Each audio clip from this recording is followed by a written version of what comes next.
Assalamualaikum warahmatullahi wabarakatuh. Bagaimana kabarnya anak-anak hari ini? Semoga selalu sehat, selalu semangat dalam belajar. Baik anak-anak, hari ini kita akan belajar melanjutkan materi yang kemarin, yaitu tentang sikap terpuji. Di antaranya yaitu hormat dan patuh kepada orang tua dan guru. Ayah dan ibu telah berjasa mengasuh dan memelihara kita. Kita harus patuh kepada mereka berdua. Hormat dan patuh kepada orang tua adalah perintah Allah. Allah berfirman dalam Al-Quran surat Luqman ayat ke-14 yang artinya, "Dan kami perintahkan kepada manusia agar berbuat baik kepada kedua orang tuanya. Ibunya telah mengandungnya dalam keadaan lemah yang bertambah-tambah dan menyapihnya dalam usia 2 tahun. Bersyukurlah kepadaku dan kepada kedua orang tuamu. Hanya kepada aku kembalimu." Beberapa contoh sikap anak menghormati dan patuh kepada orang tua. Di antaranya yang pertama yaitu 1. Patuh dan taat bila dinasehatinya. Kedua, rajin sholat dan belajar untuk memenuhi harapannya. Yang ketiga, sanggup membantu di rumah sesuai kemampuan. Yang keempat, selalu ingat untuk mendoakannya. Doa kepada orang tua yaitu Allahumma ghfirli wali walidayya warhamhuma kama rabbayani shaghira, yang artinya, ya Allah, ampunilah aku dan kedua orang tuaku, sayangilah mereka sebagaimana mereka menyayangiku di waktu kecil. Kita juga diharuskan hormat kepada sesama anggota keluarga, misalnya hormat kepada kakak dan sayang kepada adik. Selain itu, kita juga wajib hormat dan patuh kepada guru. Beliau telah berjasa mendidik dan mengajarkan ilmu yang bermanfaat.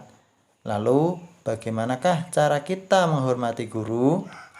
Berikut adalah contoh cara menghormati dan mematuhi guru. Yang pertama, saat bertemu dengan guru, apa yang harus kita lakukan? Yaitu mengucapkan salam. Assalamualaikum Pak Guru, Assalamualaikum Bu Guru. Yang kedua, bersalaman dengan mencium tangannya. Yang ketiga, memperlihatkan wajah yang berseri-seri atau tidak boleh cemberut kalau kita bertemu dengan guru. Kemudian saat guru memberi tugas atau PR, hendaknya kita harus yang pertama selalu mengerjakan dan menyelesaikan tepat waktu. Jadi jangan sampai kalau ada guru memberikan pekerjaan rumah, kita tidak menyelesaikannya. Kita harus menyelesaikannya tepat waktu. Kemudian yang kedua yaitu tidak bermalas-malas dan mengeluh.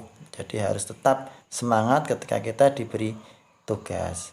Kemudian yang ketiga yaitu saat guru menasihati. Ketika guru menasihati, sikap kita yaitu yang pertama mendengarkan dengan tulus. Yang kedua, menaati nasihatnya atau melakukan nasihatnya. Kemudian, saat berbicara dengan guru, bagaimana sikap kita? Yang pertama yaitu berbicara dengan santun. Yang kedua, suara tidak terlalu keras. Yang ketiga yaitu tidak memotong pembicaraannya. Jadi pembicaraan guru biar selesai dulu baru kita bicara. Kemudian di saat guru sedang mengajar, bagaimana sikap kita? Yang pertama yaitu duduk dengan tenang dan tidak mengganggu teman. Yang kedua, tidak berbicara sendiri sehingga berisik atau gaduh. Yang ketiga yaitu memperhatikan pelajaran di sekolah. Kemudian sikap terpuji yang selanjutnya yaitu santun dan menghargai teman. Santun itu berarti halus budi, berbahasa baik dan sopan, tingkah lakunya. Orang santun biasanya sabar, tenang, sopan, penuh rasa belas kasihan dan suka menolong. Sedangkan menghargai berarti menghormati, mengindahkan dan memandang penting kepada orang lain. Orang yang tidak menghargai berarti orang yang meremehkan atau tidak peduli terhadap orang lain. Adapun Allah adalah Maha Penyayang, Maha Pengasih, Maha Pemaaf, Maha Penyantun kepada semua makhluknya. Berikut beberapa contoh sikap santun. Yang pertama yaitu mengucapkan salam, selalu memperhatikan dan bermuka manis atau berseri-seri saat bertemu. Yang kedua, berbicara dengan lembut dan tenang, suara tidak keras dan tidak menyakitkan. Yang ketiga yaitu peduli terhadap keadaan teman dan suka menolong kesulitannya.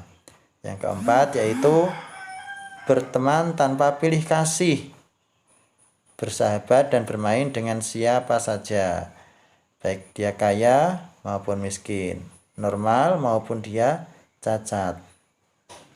Yang selanjutnya tidak mencela dengan perkataan yang buruk. Yang keenam yaitu mengucapkan terima kasih kepada teman yang telah membantu kita. Yang selanjutnya yaitu meminta maaf kepada teman apabila kita bersalah. Baik, itu anak-anak untuk pelajaran hari ini. Semoga kedua sikap terpuji tadi bisa anak-anak lakukan. Kita akhiri. Assalamualaikum warahmatullahi wabarakatuh.